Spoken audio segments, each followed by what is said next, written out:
Շնորհակալ եմ հարցերի համար, ոչ եկեղեցու վրա հարձակումներն են նոր,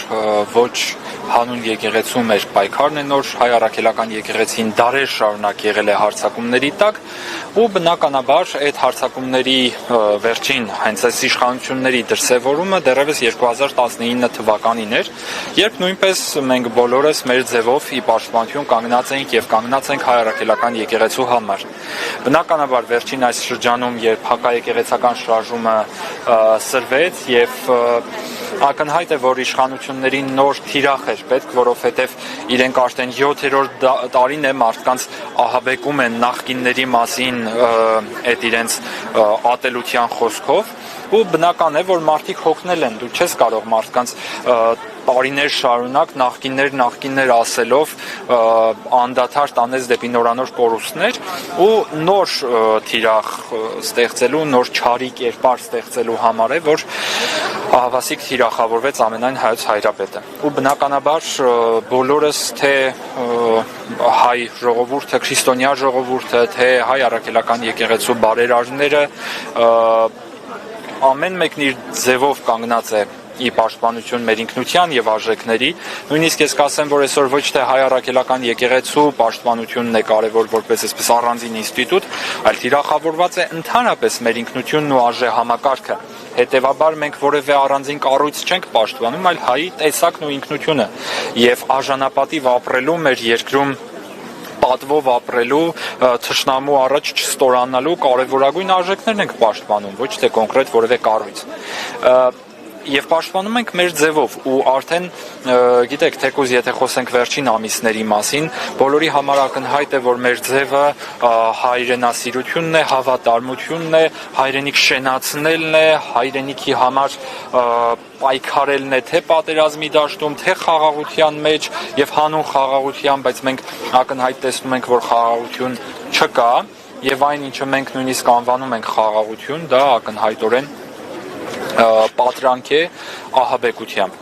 Բայց ամեն դեպքում իշխանությունների օրակարգը պահողներ եղան հենց նաև եկեղեցու ներսից, մի քանի անձինք են իհարկե, նույնիսկ մեկ տասնյակի չեն հասնում, բայց ինչու այդպես եղավ, ինչու մայրաթոռի, մայր եկեղեցու այսպես տվածը չգնահատվեց եւ ավելի գնահատելի եղավ իշխանությունների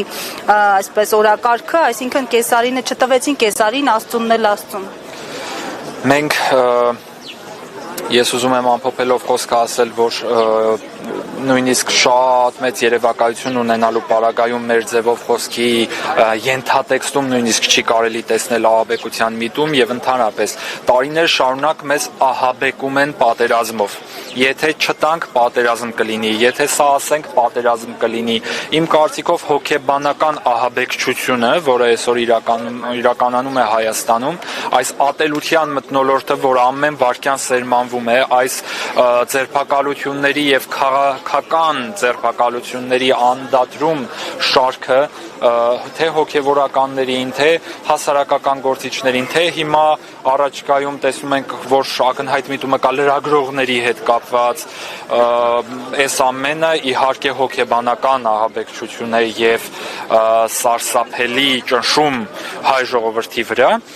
եւ մենք ահաբեկիչներ չենք, չգիտենք թե իրենք ինչից են ահաբեկված։ Երևի իրենք ահաբեկված են իրենց իսկ ստերից, երևի իրենք ահաբեկված են իրենց իսկ սերմանած ատելության մթնոլորտից եւ տարիներ շարունակ այնպիսի մի ատելության մթնոլորտ են գեներացրել եւ այնպես են իրենց ամբողջ թիմը կառուցել կոմպրոմատների հիման վրա, ամբողջ իրենց քաղաքական կուսակցությունը պահել կոմպրոմատների վրա, որ ակնհայտ է, որ այդ ստի կայսրությունը պայթելու է եւ այդ պայթյունի բեկորներից տուժելու են հենց իրենք։ Եթե իրենք իրենց իսկ ստեղծած կայսրության ահաբեկությունից են ահաբեկված եւ իրենց իսկ ստեղծած ատելության մթնոլորտից են վախի մեջ, ապա մեզ մնում է միայն աղոթել իրենց համար։ Մենք ահաբեկիչներ չենք, որևէ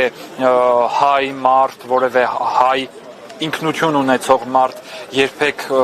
չի ենթադրի պայքարել հանուն հայրենիքի ահաբեկչությամբ։ Ես դա դատապարտում եմ եւ այո դատապարտում եմ հենց այն ահաբեկչությունը, որ հոգեբանորեն անում է տվյալ իշխանությունները։ Ինչի վերաբերում է եկեղեցուն, եկեղեցին իր միաբանությունը մշտապես ի ցույց է դրել ամբողջ աշխարհին, հայ առաքելական եկեղեցին տարբեր կայսրությունների դեմ պայքարելիս ունեցել է թե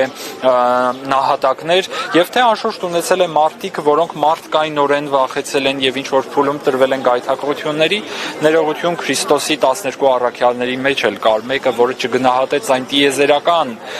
փրկչական, այդ հզոր ընծան, որ Քրիստոսի հարության ավետիսներ եւ նախընտրեց 30 արծաթ ինքնասպանությունը։ Մարդիկ տարբեր են, մարդիկ մշտապես տարբեր իրադարձությունների մեջ տարբեր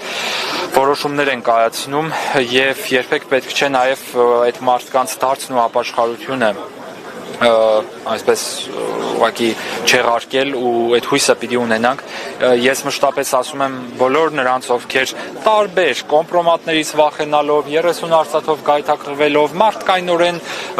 սխալվելով ընտրում են այդ ճանապարհը, ես ուղղակի խնդրում եմ, որ ինքնասպան չլինեն, որ այնուամենայնիվ գտնեն ապաշխարության ճանապարհը, չէ՞ որ հենց Հուդան թեև ինքնասպան եղավ, բայց Պետրոսն էլ էր, չէ՞ ուրացել։ Այն էլ 3 անգամ ուրացավ Քրիստոսին, բայց վերջում ապաշխարեց դառնորեն արտասուքով իր մեղքերը լվաց ու ներում գտավ։ Հետևաբար մենք պետք է Պետրոս լինենք եւ ոչ թե Հուդա, բայց մեղքեր գործում ենք բոլորս։ Հասկանալի է, շնորհակալություն։